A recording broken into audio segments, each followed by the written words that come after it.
subscribe. English. Listening. This is the VOA Special English Health Report. A few months ago, government researchers released the latest American Time Use Survey. It included the average time per day that Americans spent providing child care between 2006 and 2010. Among adults living with children under age 6, women spent 1 hour and 6 minutes a day providing physical care, like bathing or feeding. Men spent 26 minutes. Yet a new study suggests that men are biologically designed to care for their children. It confirmed that testosterone levels drop after men become fathers. Testosterone is the main sex hormone responsible for the changes when a boy develops into a man. Women also produce testosterone, but in much lower amounts. Earlier studies showed that fathers have lower levels of testosterone than childless men. Christopher Kuzawa at Northwestern University in Evanston, Illinois, says there are at least 2 possible explanations. Is it that fatherhood reduces your testosterone? Or do men with low testosterone to begin with, are they more likely to become fathers? And so what we did is we followed men through time and measured their hormones before and after they became fathers. The researchers used findings from a long-term study of men in the Philippines. Their testosterone levels were measured in 2005 and 2009. Some of the men were childless. Others became fathers during that time. And those were the men where the researchers saw the largest decline in testosterone. The study found that levels dropped by about half immediately after the birth of a child, then rose some. Men who were active in childcare produced less than those who were not active. Testosterone may drop in fathers to get them to pay more attention to parenting than to reproducing. But Professor Kuzawa says there are other good reasons as well. Having high levels of testosterone can increase your risk for diseases like prostate cancer and testicular cancer. The study is in the proceedings of the National Academy of Sciences. Studies have shown a similar drop in other mammals and in birds after mating periods to allow for caregiving. Animal studies have also shown that the greater the involvement of males, the lower their testosterone levels.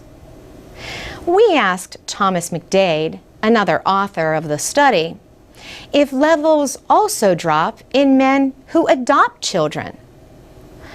That is an interesting question, he says, and the next obvious thing to study.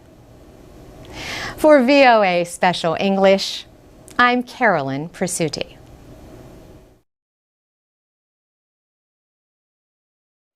This is the VOA Special English Technology Report. Have you ever heard the expression, a ball of energy? People often use the term to describe very active children. But today, we tell about an invention called the socket that is a real ball of energy.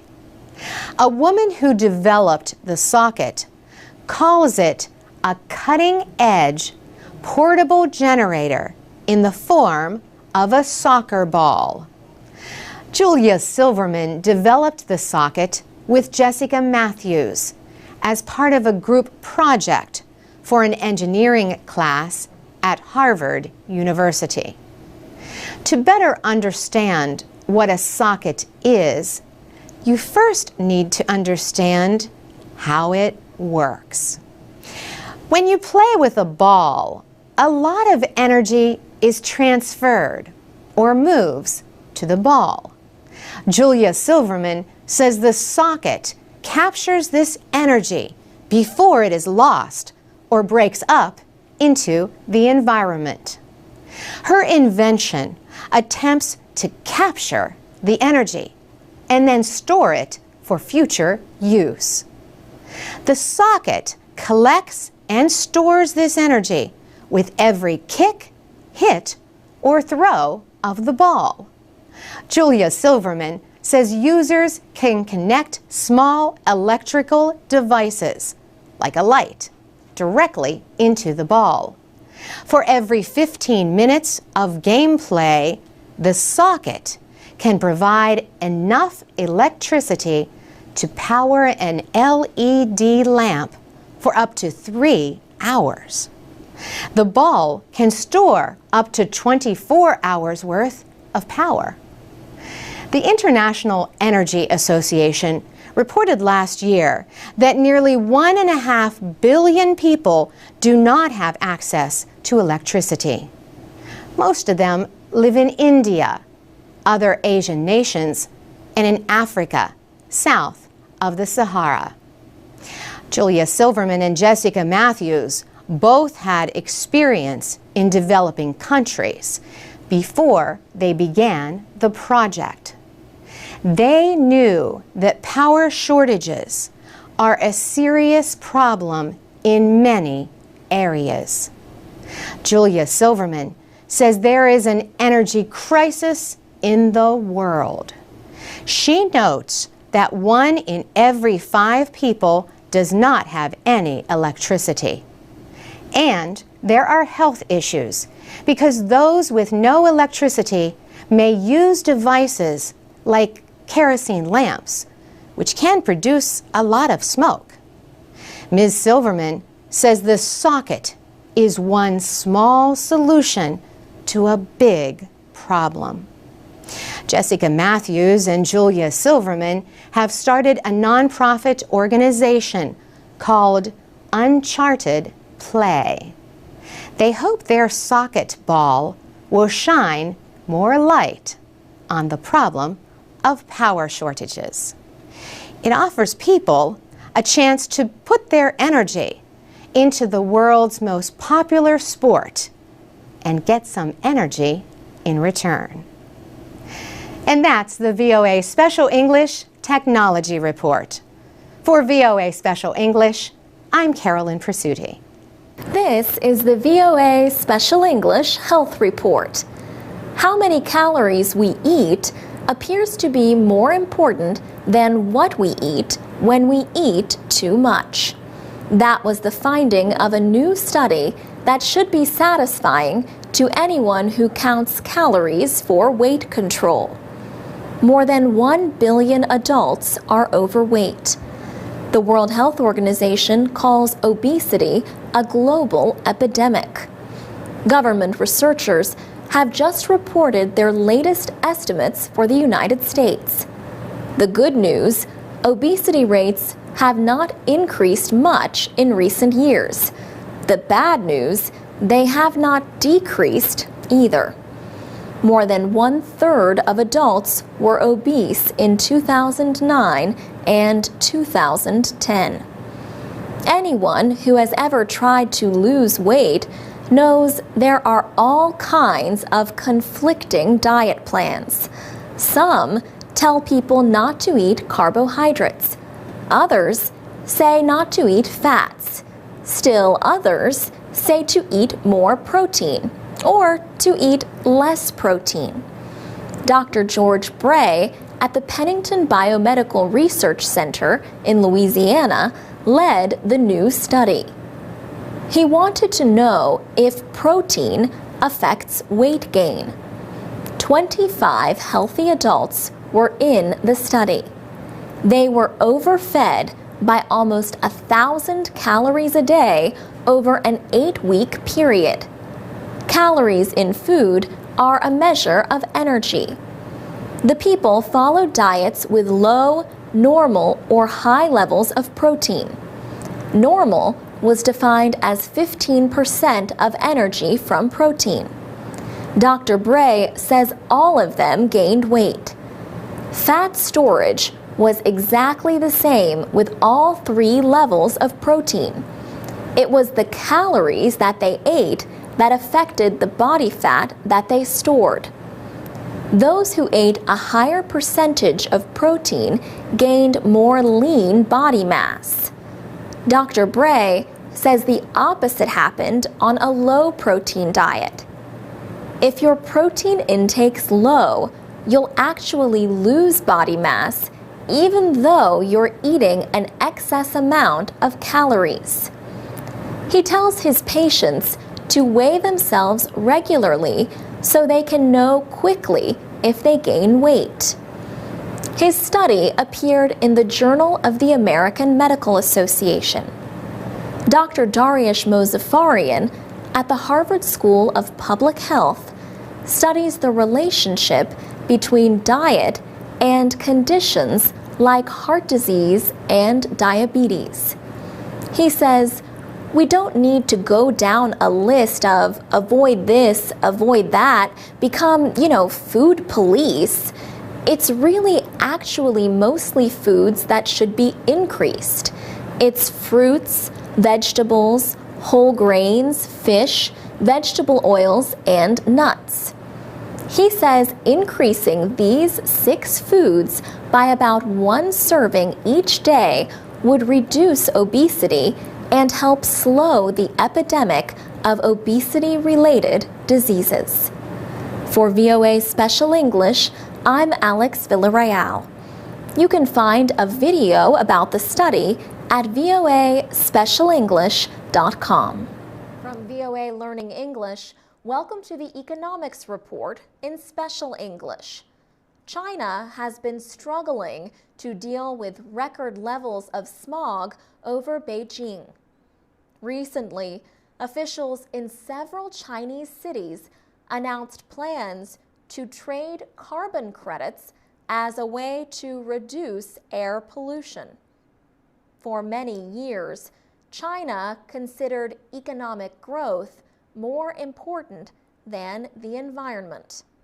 The nation remains hungry for energy, but it has also become the world's biggest producer of carbon gases. Beijing's smoggy days have made international news. Small particles in the air reduce visibility and threaten public health.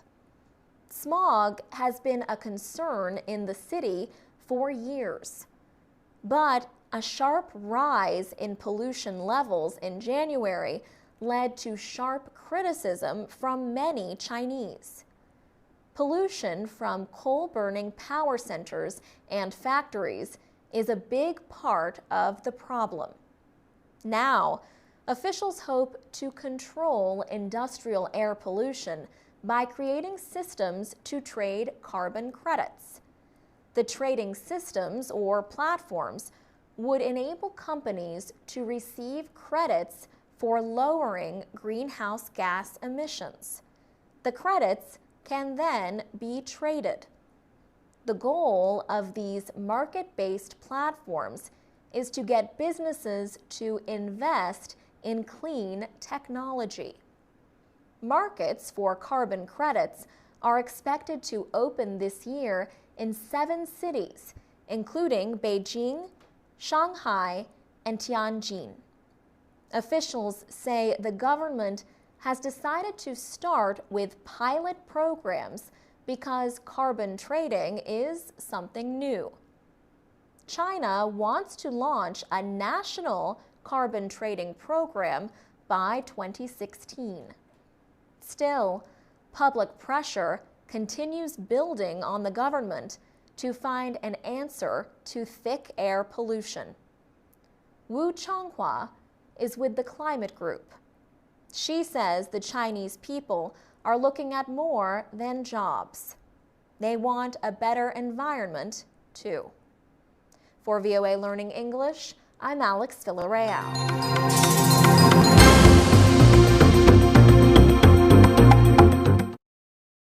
This is the VOA Special English Education Report. Many new college graduates in the United States have trouble finding a job in the weak economy. But not graduates from the California Maritime Academy. The Academy is the only school of its kind on the West Coast. Students attend classes on the university campus in Northern California. But they also gain experience by going to sea in a floating classroom, the training ship Golden Bear. 288 cadets recently sailed on a 2-month international training cruise. The ship travels south to the Panama Canal. Along the way, it visits countries in Central America and the Caribbean. Vasile Tudoran is a mechanical engineering student at the California Maritime Academy. He spends much of his time working deep in the heart of the ship. He says he is not worried about finding a job. Robert Jackson is one of his teachers.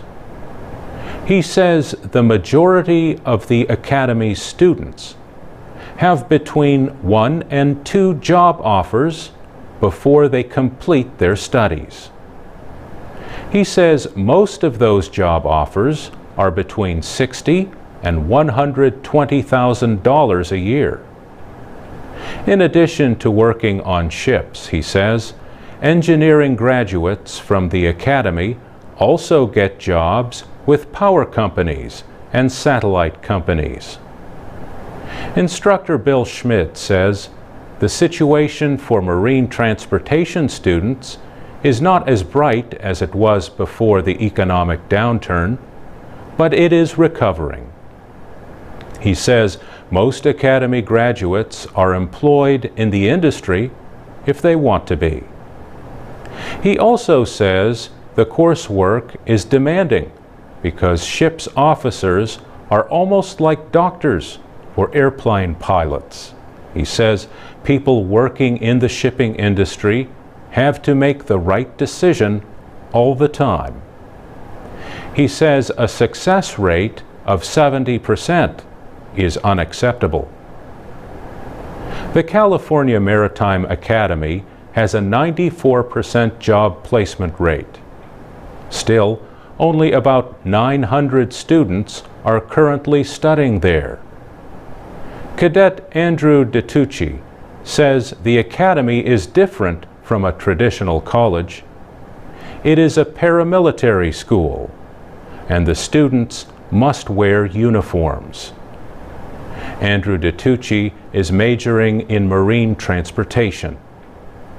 He says when he was growing up, he was always told it takes a special person to want to go to sea for a living.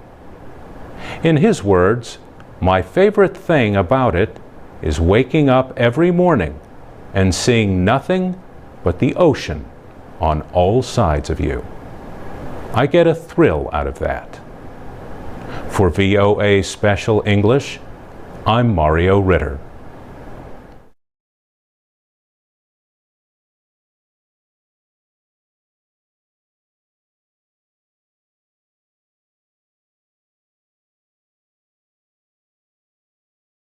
So Rivka, today on Talk to Us, we are asking people ahead of the anniversary of the September 11th terrorist attacks on the United States, that's tomorrow, we're asking people, how do you think we can prevent terrorism in the future? What's the best way?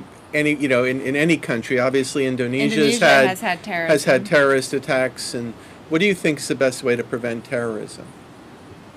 Well, for me, it's a different case in Indonesia, right? Because, as you know, Indonesia is it's not a long story, but we have a special story about terrorism, in Indonesia.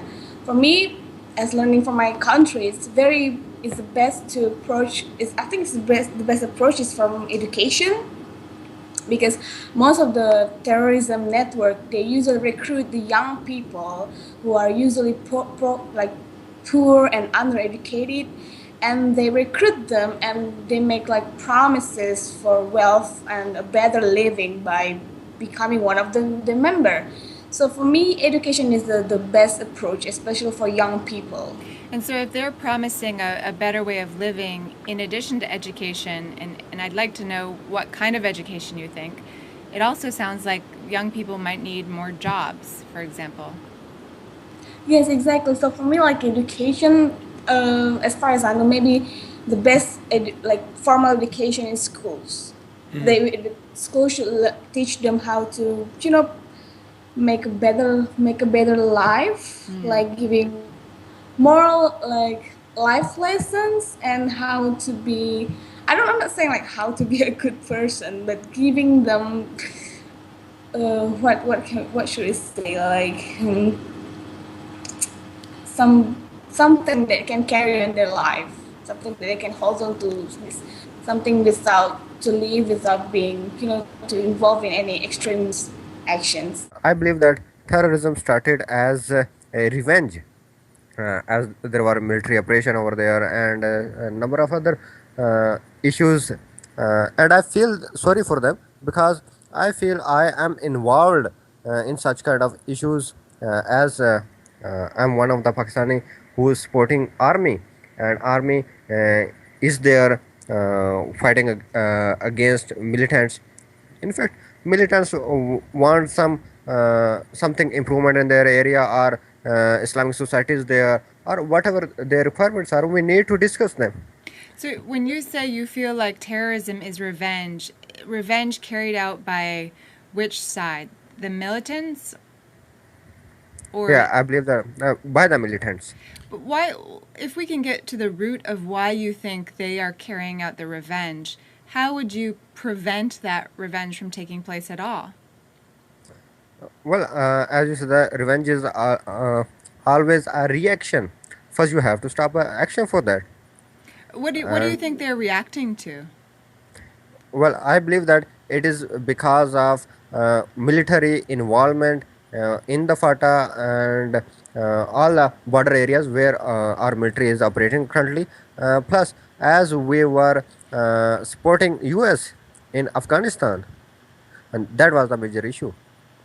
And so if you were to look back on how the events have unfolded after the U.S. invaded Afghanistan,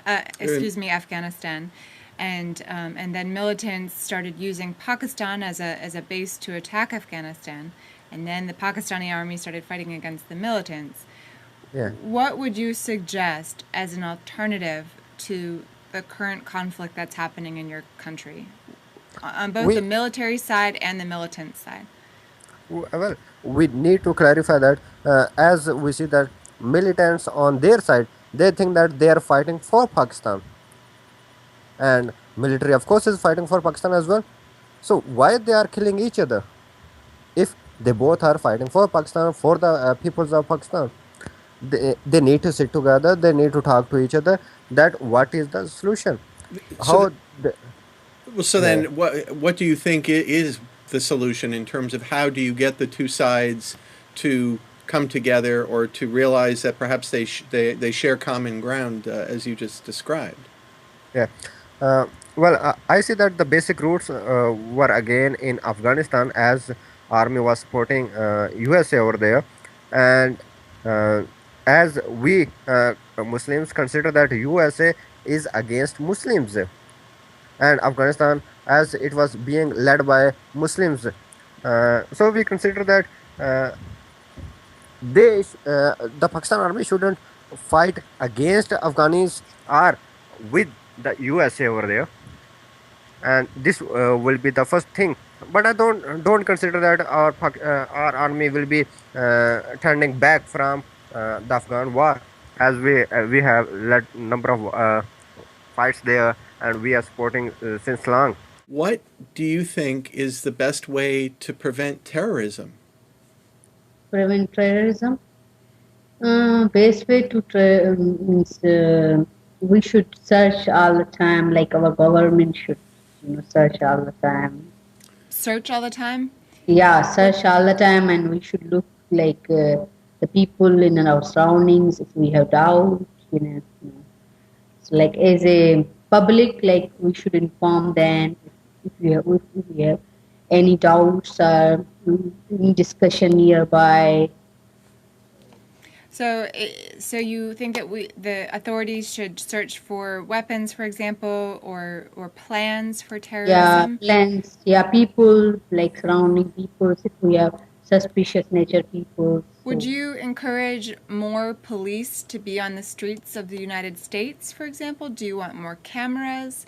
How yeah, would this searching take place? Right. I mean, yeah. it's Like security should be tight. Like security everywhere should be tight and everywhere.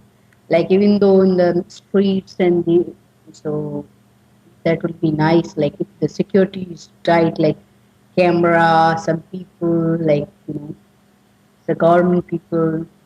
Not in the police dress. Like they must be in the usual dress, They must be in regular plainclothes the dress. regular clothes. Yeah. yeah. Well, so now, how long have you lived in the U.S.? Oh, I have been living in the US for 3 years. 3 years. And so, how would you compare? I mean, here we are. We're a day before the 12th anniversary of the September 11th attacks on New York and Washington. Uh, How would you compare security here to the way it was, let's say, in India? Oh, India, India's security is not good. Security here is good. As the big country, they have more danger. Don't you think so? As a big country, more successful country, developed country is more dangerous. So everyone, we know. But India has also a lot of, crisis before that. But I think security is tight on airports and everywhere when we go. There's a lot of security now. What do you think is the best way to prevent terrorism? Okay, I don't get you because your voice is not clear. If it's possible, right in the sky. Yeah. Sorry. It's okay.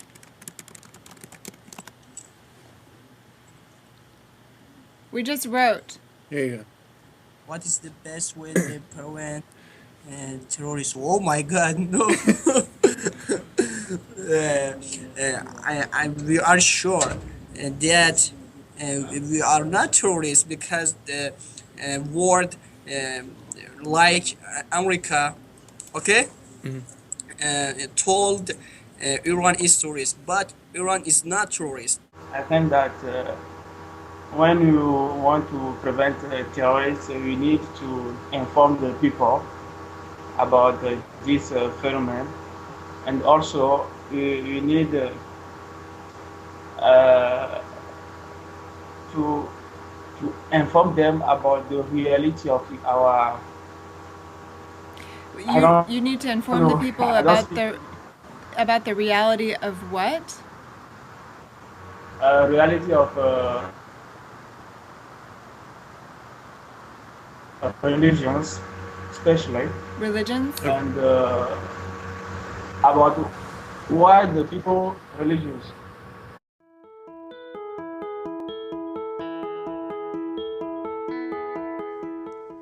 From VOA Learning English, this is the Economics Report.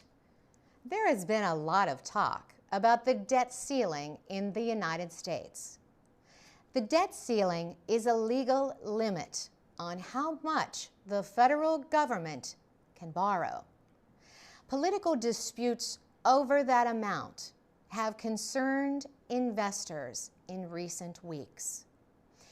American lawmakers must negotiate a new debt ceiling every time the federal debt reaches that legal limit. National debt grows when a government spends more money than it has available. Governments offer bonds and other investments to raise money to pay for this spending. In return, the government promises to repay with interest the investors who buy these securities. The financial demands of World War I led American lawmakers to establish a total debt limit. In 1917, Congress agreed that the president could borrow up to a set amount without seeking approval. Congress has agreed to change the debt limit 10 times since 2001. But the major parties may disagree on spending levels or on the need to borrow to pay for government operations. Other nations buy United States Treasury securities because they are considered the safest investment in the world. The partial shutdown of the federal government led to worldwide concern about the safety of these investments. Congress agreed to reopen the government without enforcing the debt ceiling, only one day before borrowing reached the legal limit. Lawmakers agreed to let the president decide what the Treasury Department could borrow through February 7th. Congress must now negotiate a new debt limit and resolve other budgetary issues in order to avoid another crisis. For VOA Learning English, I'm Carolyn Persutti.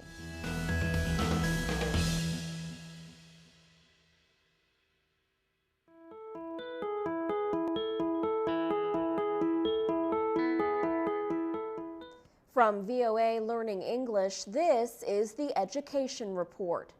Experts estimate that half of the 6,000 languages spoken on our planet will have disappeared by the end of the century.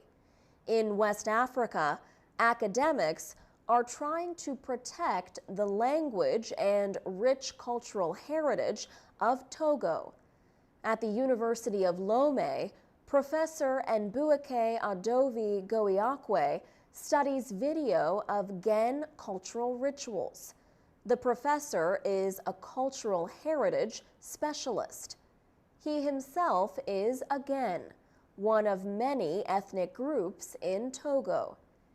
He has made films of Gen cultural customs with financial assistance from the United States. He says the Gen have an important place in Togo's history and culture. Gen rituals show how its people see their world, the interaction between the living and the dead, the seen and the unseen. The Gen believe in many different voodoo gods. But today, Professor Goiakwe says fewer and fewer Gen children go through voodoo initiation ceremonies. He says that increasingly, the new generation does not recognize the importance of these cultural traditions. He says formal education and the spread of Christianity have reduced their influence. Many young people think traditional practices are uncivilized. And while the Gen language is widely spoken in Lomé, the professor says it is not taught in schools. Gen is one of about 39 languages spoken in Togo. Anahit Menashan is a language specialist with the United Nations Educational, Scientific, and Cultural Organization. She says a language needs people who speak it as their first language. She says a language needs people who can speak it as their second language. If there are not, she says, a language is extinct. She says languages can die as a result of increasing globalization. For VOA Learning English, I'm Alex Villarreal.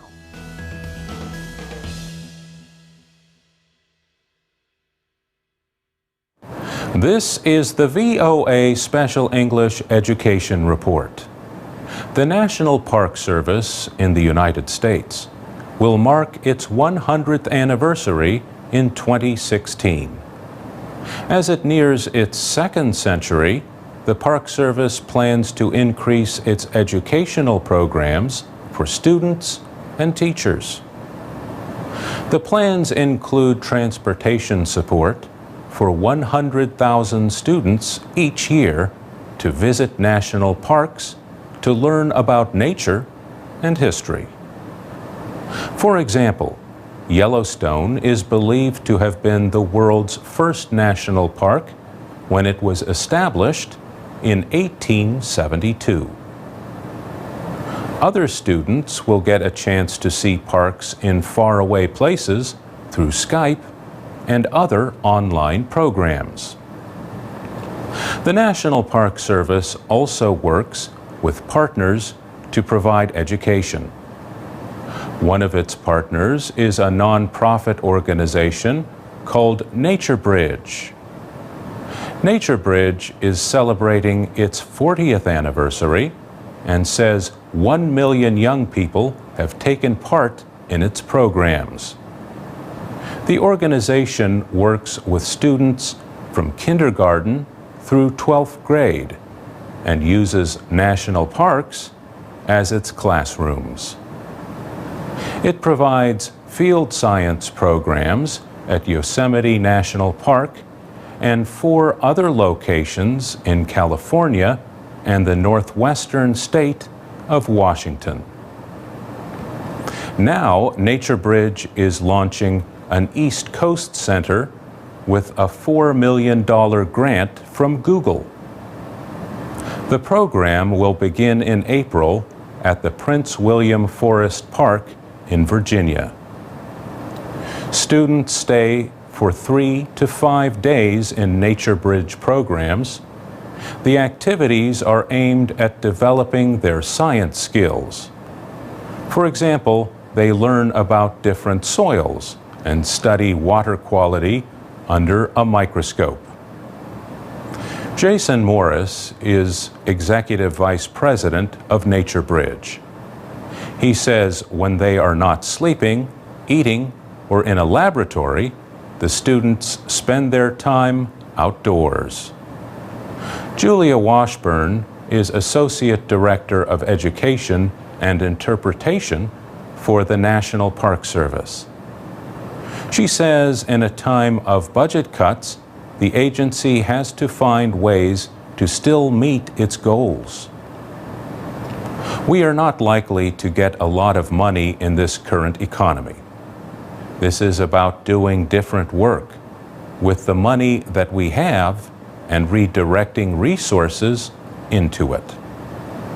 Ms. Washburn says one of the most important services that the Park Service provides every day is nature interpretation.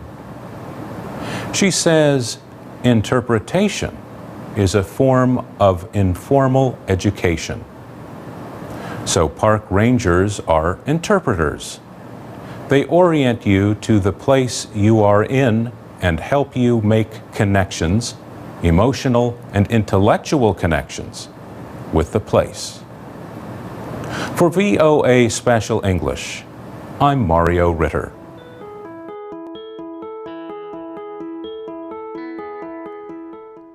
From VOA Learning English, this is the Economics Report. A new report says China's demand for food imports will sharply rise in the next 10 years. The United Nations Food and Agriculture Organization and the Organization for Economic Cooperation and Development made the prediction.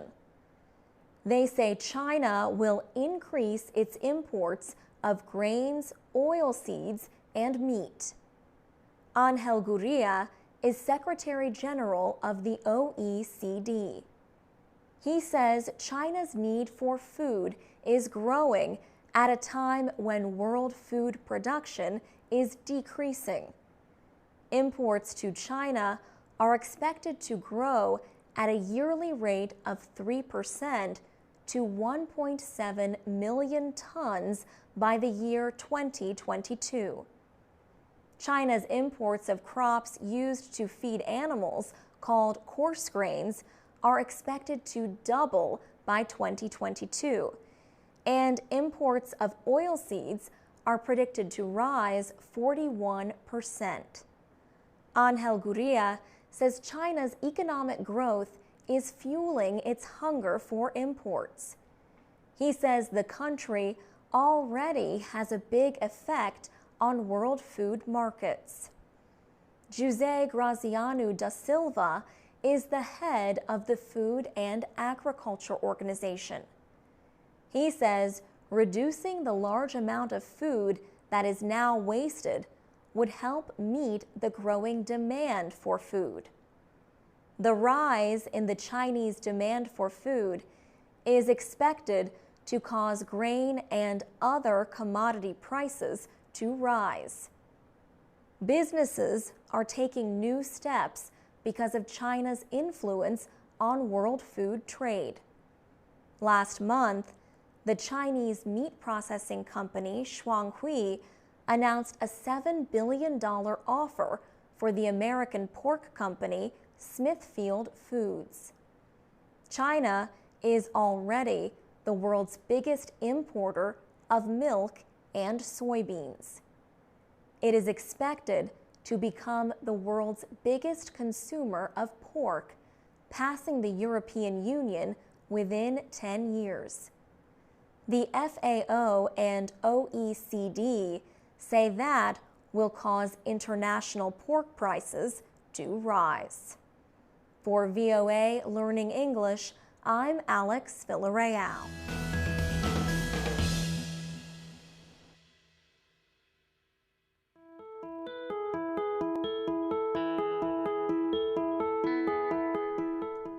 From VOA Learning English, this is the Agriculture Report. The United Nations Environment Program says 200 million Africans go to sleep hungry. That number represents 23% of the population on the continent. A new UN study shows that 8 out of 10 countries facing the worst food shortages are in Africa. Recently, African experts, farmers, and others gathered in Kenya for 2 days of discussion.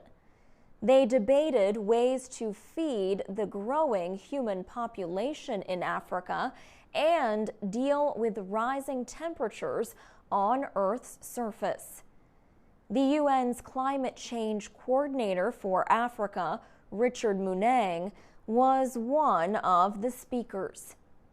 He noted a need to increase food production to feed the population. But, he said, it is important to find ways to feed people without destroying forests, rivers, and seas that provide food. At the meetings, Emmanuel Dlamini served as a negotiator for One Africa, a group that fights extreme poverty in Africa. In his opinion, climate change is here to stay. He says African governments and farmers have to look for ways to deal with the changes. Most African countries depend on rain to prepare their farmland and to start growing crops. For the past few years, a lack of rainfall has affected several countries, making their populations dependent on food aid.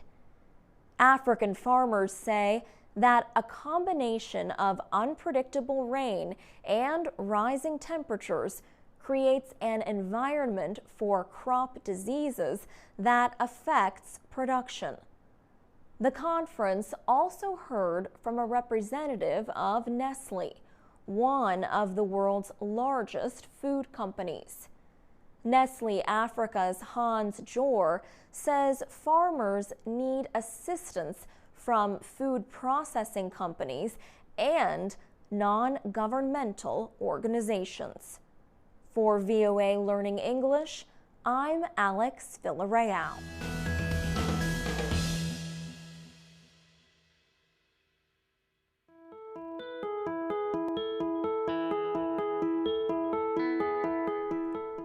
From VOA Learning English, this is the Health Report. Japan and Germany have the world's oldest populations, but neither country has enough trained healthcare workers to meet the needs of older adults. Now they are turning to Vietnam for help. This month, 100 young Vietnamese are going to Germany as part of a project to train what are called geriatric nurses to work in the European country. The trainees recently completed a 6-month language and culture class in Hanoi. They will spend the next 2 years in an occupational training program. If the trainees pass the final exam, they will be able to work in Germany as geriatric nurses for another 3 years. Germany is facing a crisis as low birth rates combine with a growing population of citizens who are living longer. About 20% of the population is over age 65, and that percentage is expected to continue rising. This is a problem that Japan also faces. Later this year, 150 Vietnamese candidates will go to Japan for 2 years of training at the country's hospitals.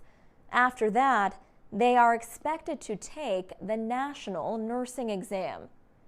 Japan already trains nurses from the Philippines and Indonesia, but the healthcare system has been criticized for being too restrictive.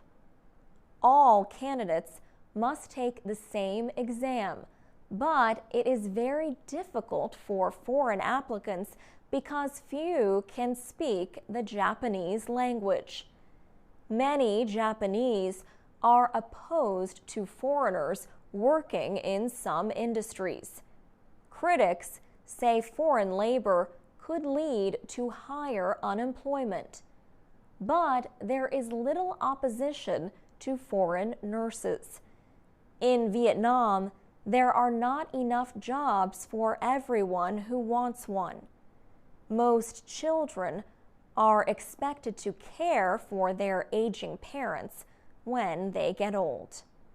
For VOA Learning English, I'm Alex Villarreal.